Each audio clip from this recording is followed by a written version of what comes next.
तरह आज ज़िला शांगला में भी यौम तशक्कर जो है वो मनाया जा रहा है। और उसकी वजह आपके इल्म में है कि पाकिस्तान ने हिंदुस्तान को जो कुछ दिन पहले मुंह तोड़ जवाब दिया है अल्लाह के फजल करम से। तो हुकूमत की ये हिदायत थी कि ये इस जुम्मे के दिन आप पूरे मुल्क में यौम तशक्कर मनाएं, क्योंकि जो भी हमें कामयाबी और कामरानी नसीब होती है, हम मुसलमान हैं, हमारा अकीदा है कि ये अल्लाह ताला की मदद के बग़ैर मुमकिन नहीं है। तो हमेशा की तरह इस बार भी अल्लाह की मदद से पाक फ़ौज ने, पाक फ़िज़ाइया के शाहीनों ने और पाकिस्तान नेवी ने हमेशा की तरह एक बार फिर जो है हिंदुस्तान को एक मुँह तोड़ जवाब दिया है। हम पाकिस्तान मुजाहिद د 65 जंग मंगम पैदा نو کومنګ با په کتابونو کې وی چې شپې انډیا والا حمله وکړه د 6 ستمبر نو واخله تر 22 ستمبر پورې جنگ وشو بیا سیز فایر وشو واغه اوس موږ خپل ولید چې انډیا په موږ باندې حمله وکړه او د ټول خلکو دا خیالو چې را پاکستان چې دا خو اندرونی تور باندې کمزوري دی د معاشي د حسره کمزوري دی خو زه په تاسو لنډه دا وایم چې زمونږ قوم داسې دی چې کدا اپس کې هر څنګه چې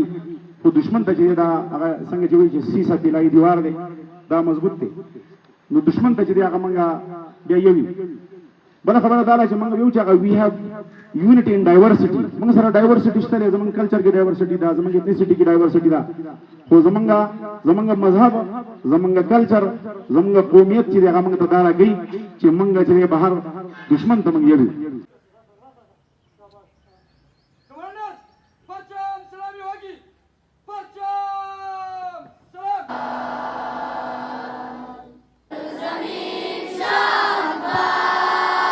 نو په 10 مئی باندې چې کوم پاکستان د انډیا له جواب ورکو تاسو ټول وکړو